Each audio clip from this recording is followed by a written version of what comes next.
Nah, sekarang kita konsentrasi untuk yang P2, yaitu penilaian observasi, baik untuk K2 maupun untuk guru honorer negeri yang telah mengajar minimal 3 tahun. Perlu diperhatikan di sini, bahwa individu yang dapat melamar ke P2 atau P3 itu guru yang saat ini sedang aktif. Ini agak berbeda dengan tahun 2001 kemarin. Untuk yang tahun 2022, kondisinya harus saat ini dia aktif. Nah, kalau dia kondisi saat ini aktif, dia bisa mengikuti observasi apabila dia telah memiliki 3 tahun masa tugas. Walaupun tidak berturut-turut, sekali lagi, walaupun tidak berturut-turut. Jadi, misalnya dia aktif ya di tahun 2022, 2021 dia tidak aktif, 2020 dia aktif, 2019 tidak aktif, 2018 aktif, 2015 aktif. Nah, ini ketika dikumulasikan lebih dari 3 tahun, dia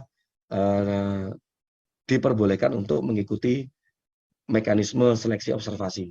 Catatannya saat ini dia aktif. Existing saat ini dia sedang aktif. Selanjutnya, ini kami minta tolong ke Bapak Ibu di pemerintah daerah bahwa kita lihat di sini sebetulnya contoh untuk guru ASN. Kita punya guru ASN itu ada 1,3 juta. Namun yang memenuhi beban kerja itu hanya 1,2 juta. Artinya ada sekitar 84.000 ASN yang menumpuk di sekolah, di suatu sekolah. Begitu juga dengan guru non-ASN. Dari 724.000 yang kita punya, hanya 490.000 yang memenuhi beban kerja. Artinya ada sekitar 233.000 yang saat ini menumpuk. Saat ini menumpuk. Itu yang tadi Bu PLT Dirjen juga sudah menjelaskan. Nah, pola observasi yang saat ini adalah penilaian di mana tempat dia bekerja apabila sesuai dengan kebutuhan. Jadi kalau misalnya tadi dikemukakan oleh Ibu PLT Dirjen bahwa misalnya ada suatu sekolah kebutuhannya ada 3, namun guru non ASN-nya di situ ada 4, maka jumlah yang dapat diterima di sekolah tersebut maksimal adalah 3. Tidak bisa 4-4-nya diterima. Jadi sesuai dengan kebutuhan beban kerja.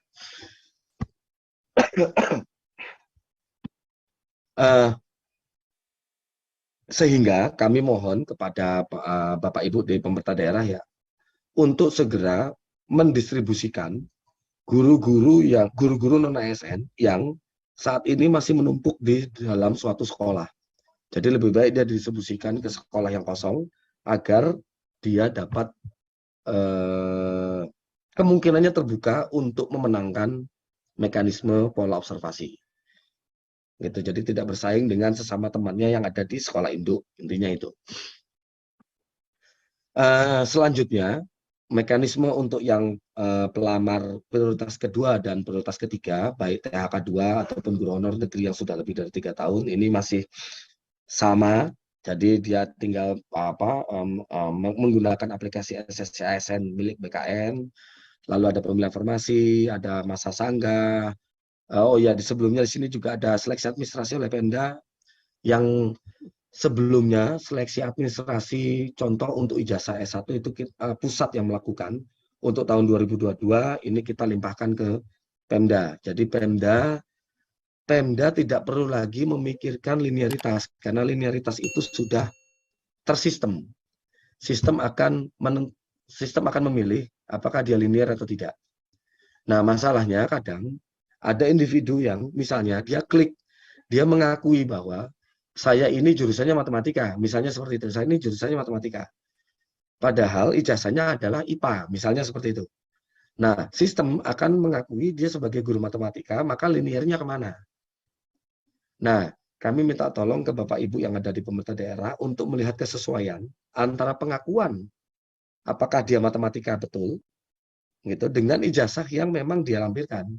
Jangan sampai nanti dia mengaku matematika, bukan mengaku berbohong maksud saya, mungkin dia salah klik atau ya salah pemilihan kualifikasi begitu. Tapi sebetulnya ijazah yang dia miliki adalah ijazah IPA. Nah ini yang jadi pemerintah daerah itu tinggal menilai kesesuaian saja, administrasi kesesuaian. Tidak perlu lagi melihat banyak berpikir mengenai kira-kira ini linear atau tidak dengan jabatan yang dia lamar, karena itu nanti sistem yang akan berpikir mengenai linearitas. Pemda tinggal melihat kesesuaian antara berkas yang dia miliki dengan pengakuan yang ada di sistem. Untuk selanjutnya masih sama, ada administrasi, sangga administrasi, lalu dia ikut seleksi kompetensi, sampai dengan pengumuman hasil, sampai dengan penempatan, semuanya masih sama seperti tahun 2021. Nah, ini kami informasikan bahwa Pemda saat ini kan banyak yang tidak membuka formasi observasi P2 ataupun P3 sesuai dengan jumlah kebutuhan yang ada.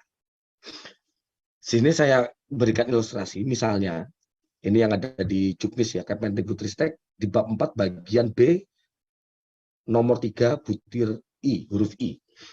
Misalnya ada 4 kebutuhan. Ilustrasinya misalnya ada 4 kebutuhan. Ada sekolah A, B, C, dan D. Ada 4 kebutuhan. Masing-masing kebutuhan juga sudah diisi oleh guru-guru non-ASN. Tinggal kita seleksi saja mana yang bisa ditempat, mana yang bisa diangkat. Namun misalnya Pemda dari 4 kebutuhan hanya mengusulkan 2 formasi observasi. 2 formasi observasi. Nah, kemarin misalnya Pemda sudah memilih. Dia membuka formasi observasi untuk di sekolah A dan sekolah B. Sehingga sekolah C dan sekolah D itu tidak mendapatkan formasi. Nah, di sini, ini kami tekankan, di sini bahwa individu non-ASN, guru non-ASN, yang bekerja di sekolah C maupun di sekolah D, itu tetap bisa mengikuti mekanisme seleksi observasi. Guru non-ASN yang ada di sekolah C dan sekolah D, walaupun tidak dibukakan formasi oleh Pemda, dia tetap bisa melamar mengikuti seleksi mekanisme observasi P2 ataupun P3.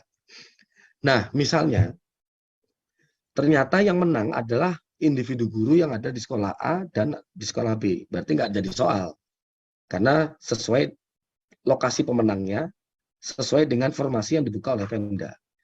Namun bagaimana apabila yang menang adalah ternyata guru yang ada di sekolah C dan guru non-ASN yang ada di sekolah D. Nah, ini kami tidak membiarkan guru sekolah C dan sekolah D akan berpindah ke sekolah A dan ke sekolah B, sehingga nanti guru non-ASN yang ada di sekolah A dan sekolah B akan terusir. Ini yang kami jaga di tahun 2022. Apabila guru pemenang itu berasal dari sekolah yang tidak ada formasinya, maka formasi yang ada di sekolah A dan sekolah B akan kami pindahkan ke sekolah C dan ke sekolah D. Nah, kursinya pindah. Sehingga pemenang tetap akan mengajar di sekolah tempat dia bertugas selama jadi honorer. Ketika dia jadi honorer. Jadi formasinya yang dipindahkan, bukan orangnya yang dipindahkan. Ini agar tidak ada kejadian saling mengusir. Selama kebutuhannya ada. Selama kebutuhannya ada. Nanti akan dijelaskan. Lalu, nah ini. Lalu bagaimana jika kebutuhannya tidak ada? Contoh, ada 4 kebutuhan. Ada sekolah A, sekolah B, sekolah C, dan sekolah D. Sekolah A dibutuhkannya 1 guru, yang ada 1 guru. Sekolah B dibutuhkan 1 guru, tapi tidak ada guru honorernya. Sekolah C dibutuhkan 1 guru, tapi ada 2 guru honorer. Begitu juga dengan sekolah D. Dibutuhkan 1 guru, tapi ada 2 guru honorer. Nah, kebetulan misalnya, Pemda membuka formasi di sekolah A. Namun ternyata misalnya, kalau yang menang sekolah A nggak ada masalah, sesuai dengan formasi yang dibuka. Tapi yang menang ternyata adalah sekolah C. Di mana individu guru sekolah C ini itu tidak kebagian jam mengajar yang ada di sini karena sudah diisi oleh temannya yang biasa mengajar, misalnya untuk mata pelajaran matematika misalnya. Yang mengajar itu teman satunya, dia tidak kebagian jam di sekolah C. Maka jika kejadiannya seperti ini, maka formasi dari sekolah A akan kami pindahkan ke sekolah B. Di sini tidak ada guru honorernya. Lalu pemenang yang ada di sekolah C akan kami pindahkan ke sekolah B. Nah, kursinya pindah ke sekolah B, lalu pemenangnya akan kita letakkan di sekolah B. Sehingga sekolah A tetap guru honorernya akan mengajar di situ, sekolah C juga honorernya tetap mengajar di lokasi. Ini yang tertera di Juknis Kemendikbudristek bab 4 bagian B3 huruf C. Lalu terakhir untuk mekanisme penempatan ya. Kondisinya masih sama. Ada kebutuhan di sekolah A, B, C, dan D. Masing-masing satu. Sekolah A1, B1, begitu juga dengan C dan D. Sekolah C kelebihan guru, kebutuhannya satu, yang ada guru honornya 2. Sekolah D kebutuhannya 1, honornya ada 2. Nah, kebetulan kasus ini misalnya Pemda memberikan formasi di sekolah A dan sekolah B misalnya. Namun ternyata pemenangnya ada di sekolah C dan sekolah D, di mana pemenang itu merupakan guru non ASN yang kelebihan, misalnya. Jadi sekolah C dan sekolah D misalnya sudah ada guru ASN-nya misalnya, dan di situ ada guru honorer yang kelebihan beban tugas, kelebihan jumlah guru. Nah, pemenang ini tidak mungkin kita pindahkan ke sekolah lainnya karena masing-masing sekolah A, sekolah B, C, dan D itu sudah ada penghuninya semua. Sudah ada penghuninya masing-masing. Kalau tadi kan kasusnya kita pindahkan ke sekolah yang kosong, yang tidak ada guru honorernya. Namun kalau kasus ini ceritanya, guru honorernya juga sudah penuh. Maka yang akan kami lakukan, walaupun dari Pemda menilai yang menang adalah sekolah C dan sekolah D, maka pusat berhak untuk memenangkan pemenang yang kedua. Kembali ke sekolah A dan sekolah B, maka formasinya tetap akan ada di sekolah A dan sekolah B. Ini tadi makanya kami dari pusat bermohon betul kepada pemerintah daerah, Bapak Ibu yang di pemerintah daerah, agar lakukan penataan guru baik ASN maupun non-ASN sebelum dilakukannya seleksi observasi di tahun 2022 ini. Karena seleksi tahun 2022 ini intinya tidak akan menggeser individu ke tempat yang lain. Individu itu akan diangkat di tempat dia bertugas selama ini. Selanjutnya ini kami sudah membagikan pada waktu rakortek dengan pemerintah daerah, kami sudah membagikan aplikasi dan akun kepada pemerintah daerah, Dinas Pendidikan dan BKPSDM untuk aplikasi penilaian observasi. Nah, Dinas Pendidikan dan BKPSDM lalu akan membuat akun untuk masing-masing kepala sekolah penilai. Kepala sekolah nanti akan membuat akun untuk guru senior yang dipilih. Guru senior yang dipilih. Nah, di sini kami tekankan bahwa guru senior yang memilih yang menilai penilaian observasi nanti untuk seleksi guru honorer, guru non ASN, guru senior ini harus dipilih guru ASN. Jadi jangan sampai nanti ada guru non ASN menilai sesama guru non ASN. Jadi yang berhak untuk memberikan penilaian itu adalah guru ASN agar tidak ada konflik of interest. Itu. Jadi penilai itu betul-betul sudah jadi ASN gitu ya. Nah, seluruh akun kepala sekolah dan guru senior yang dibuat itu bukan hanya dibuat hanya sekolah-sekolah yang Bapak Ibu pemerintah daerah buka formasinya. Misalnya di sini ada sekolah, ada formasinya, ini ada formasinya, sekolah ini ada formasi, ini juga ada formasi. Bukan berarti hanya kepala sekolah yang sekolahnya ada formasi ASN P3K-nya saja. Namun seluruh kepala sekolah dan guru senior yang sekolahnya ada pelamar non ASN-nya, bukan hanya ada formasinya, namun ketika ada individu pelamar, berarti kepala sekolahnya harus dibuatkan akun untuk dapat menilai individu guru non ASN sebagai pelamar seleksi untuk tahun 2022. Nah, terus gimana ini kalau seandainya dari dinas pengawas ini misalnya ada sekolah yang tidak memiliki kepala sekolah. Oke, berarti pengawas ini langsung membuat akun untuk guru senior. Pengawas sekolah tidak perlu dibuatkan akunnya. Selanjutnya, ini yang tadi juga Bu PLT Dirjen telah mengemukakan bahwa untuk seleksi observasi ada 3 komponen yang akan dinilai. Background check-nya, latar belakangnya, kompetensinya yang memiliki bobot 40%, dan kinerjanya yang memiliki bobot 60%. Untuk latar belakang, ini hanya ya dan tidak. Ya dan tidak. Apakah dia melakukan penyalahgunaan narkotika, psikotropika, zat adiktif, nafsa, atau melakukan intoleransi, dan lain sebagainya. Pemerintah daerah, baik Dinas Pendidikan maupun BKPSDM akan melakukan ya atau tidak. Sekalinya ya, sekalinya pernah dibilang ya, maka individu guru tersebut tidak akan bisa mengikuti ujian seleksi kompetensi dan kinerja. Jadi diharapkan ini karena guru diwajibkan untuk memiliki kompetensi sosial dan kepribadian juga ya, sehingga jika ada inkompetensi untuk masalah sosial dan kepribadian, maka dia langsung tidak bisa mengikuti ujian seleksi baik kompetensi maupun kinerja. Nah, selanjutnya untuk kompetensi ini yang dinilai adalah bagaimana tingkah laku individu guru tersebut, kompetensi guru tersebut sebagai guru.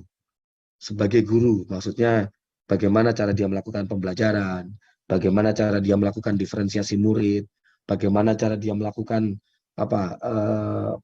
pengembangan diri dan lain sebagainya. Oleh karena kompetensi yang berbobot 40% ini merupakan indikator kinerjanya dia sebagai guru, maka yang bisa menilai hanyalah kepala sekolahnya, guru seniornya, dan pengawas sekolahnya. Karena nanti yang dinilai adalah masalah pembelajaran, diferensiasi, dan lain sebagainya. Intinya itu. Lalu untuk yang kinerja, yang berbobot 60% ini, itu individu itu akan dinilai bagaimana behaviornya dia, bagaimana tingkah lakunya dia, sebagai individu ASN. Bukan sebagai gurunya, namun sebagai ASN-nya.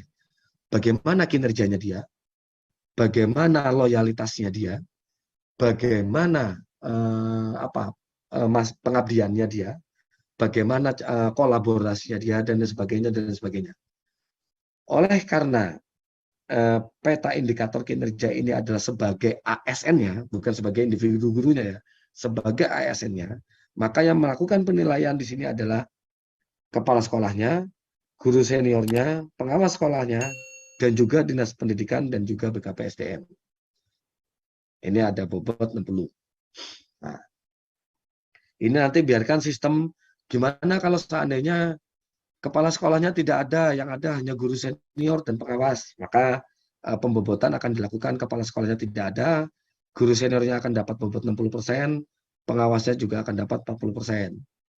Bagaimana jika yang ada hanya kepala sekolah dan guru senior? Tidak ada pengawasnya. Oke, berarti kepala sekolah dapat bobot 70%, guru senior dapat bobot 30%. Ini nanti Bapak Ibu bisa membaca lebih detail lagi Juknis Kemendikbudristek yang sudah kita keluarkan untuk penilaian observasi. Selanjutnya kami informasikan ke Bapak Ibu semua, baik dari komponen calon pelamar dan maupun pemerintah daerah, bahwa ujian kali ini akan merging bagaimana pola kompetensi yang ada di Undang-Undang Guru dan Dosen nomor 14 yang dituntut, yaitu profesional, pedagogik, sosial, dan kepribadian, lalu di-merge dengan Undang-Undang ASN nomor 5 tahun 2014. yang menuntut untuk kompetensi teknis, manajerial, dan sosiokultural.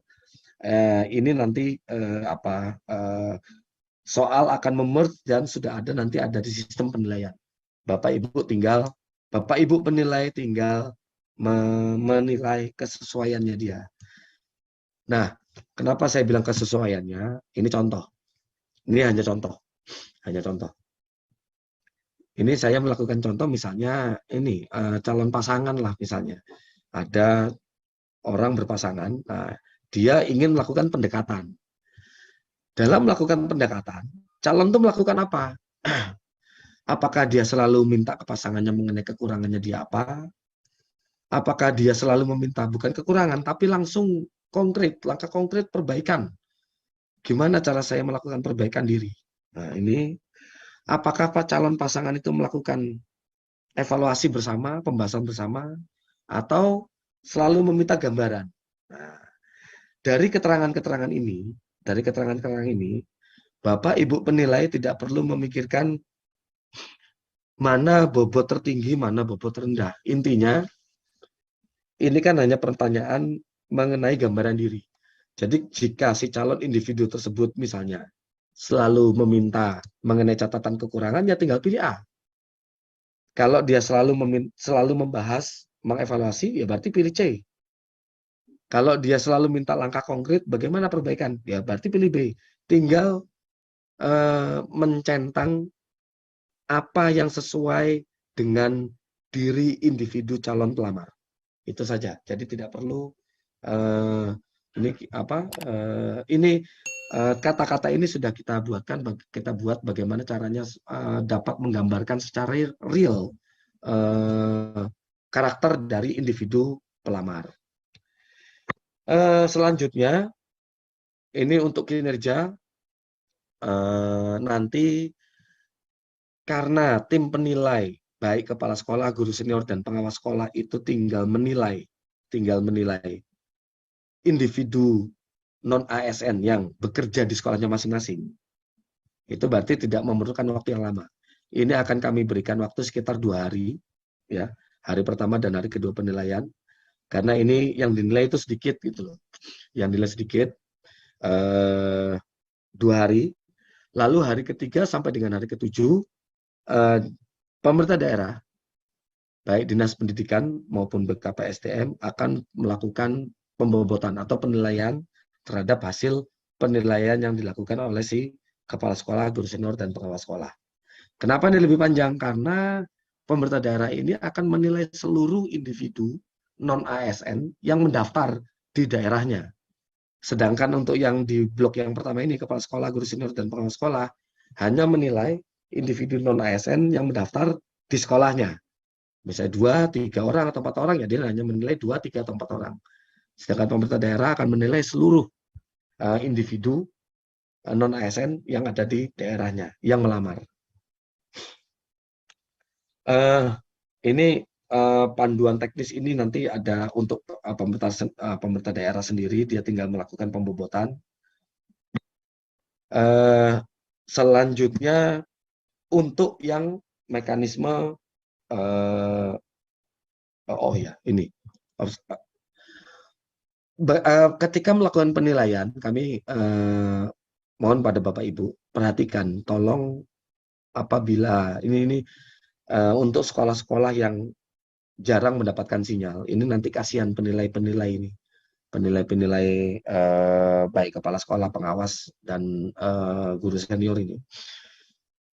Baiknya pemerintah daerah itu dapat mengumpulkan individu-individu penilai, ya, pengawasnya, kepalanya, dan guru senior itu ke dalam satu lokasi, entah di kelompok kerjanya, atau di tempat Bapak Ibu di kantor pemerintah daerah, atau kalau seandainya pemerintah daerahnya itu sangat luas, terdiri dari kepulauan, Bapak Ibu Pemda itu bisa mengumpulkan di beberapa titik.